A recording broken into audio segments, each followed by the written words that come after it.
Alright guys, sa mapagpalang araw sa inyong lahat, meron tayong reaction video ni Rob Trip.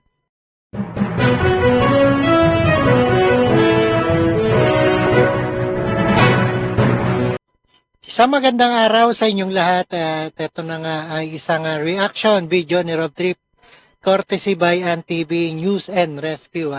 EDSA Revolution, ginugunita ngayon sa People's Power na monument kilos protesta isinagawa. Ayan, ginugunita ngayon ang araw ng ika-39 na anibersaryo ng makasaysayang EDSA Revolution sa People's Power Monument, no?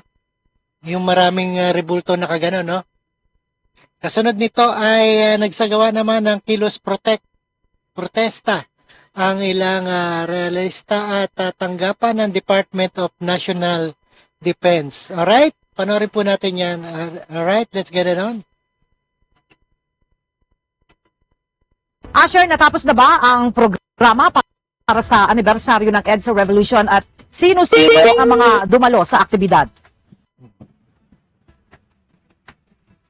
Alam, mapayapang natapos ang programa para sa ika-39 na paggunita ng ng EDSA Revolution dito sa People Power Monument. Ilan sa mga nanguna sa pag-aali ng Bulaklak ay sina Quezon City Mayor Joy Belmonte at mga opisyal mula sa National Historical Commission of the Philippines o NA. Ayan, paggunita, no? Araw ngayon ng People's Power ng EDSA.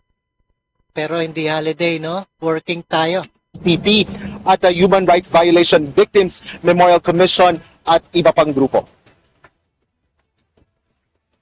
Halos isang oras lang ang tinagal ng programa para sa anibersaryo ng People Power Revolution dito sa EDSA. Pinangunahan ng mga kawani ng Armed Forces of the Philippines o AFP ang flag raising at 21 gun salute. Agad itong sinundan ng wreath laying o pag-aali ng bulaklak ayon kay NHC. Ayan, madali lang, no? Isang oras lang nangyari ang paggunita ng People's Power dito sa EDSA, no? Ni Chairman Regalado Trota Jose Jr. para nito upang sariwain ang laban na baguhin ng lipunan. Dahil kasi may pasok ang mga trabador, no? Dapat ginawang holiday yan. Laban sa korupsyon, pag-ibang sosyedad at iba pa. We have to commemorate this every year dahil ito yung pinakita natin sa buong mundo na pwede natin baguhin ang society natin pamamagitan ng isang peaceful revolution. Walang dugong dumanak dito sa ating revolution. Kaya yan ang ating contribution. Yan ang dapat taon-taon nating ipagdiwang. Dapat igunita, no? Araw ng EDSA Revolution. Nagpahayag naman ng saloobin si HRTVMC Executive Director Carmelo Victor Crisanto sa unang beses na paggunita ng EDSA Revolution bilang isang holiday na mas mababapaan niya ang estado kaysa Chinese New Year. When the President Bongbong Marcos came into his administration on the first year, I was very happy to see a wreath that he had laid here, even though he was not present. So I felt perhaps his message of reconciliation, unity, which he said in his campaign, would actually fully materialize. Dahil nagpadala siya ng bulaklak eh. Ngayon, wala yung bulaklak, nawala pa yung status ng holiday. Matapos ang programa sa People Power, nagsasagawa naman ng kilos protesta ang ilang grupo ng mga realista.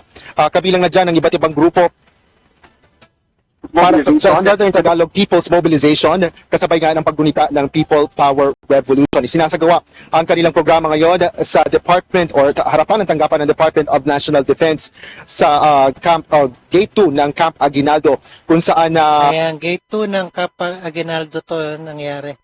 Ang EDSA Revolution ngayong araw na dapat holiday, no?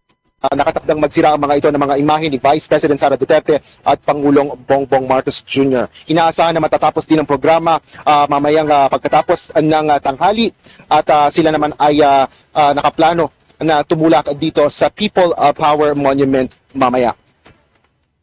Ella, inaasahan din ng iba pang mga grupo ng mga realista na tutungo dito sa People Power Monument sa kanto ng EDSA White Plains. At sa pagkakataon naman ito ay nakabantay ang Philippine National Police kung saan Ayan, bantay sarado pa rin, no? Kahit konti lang ang tao. Ang tindi ng ating PNP, no?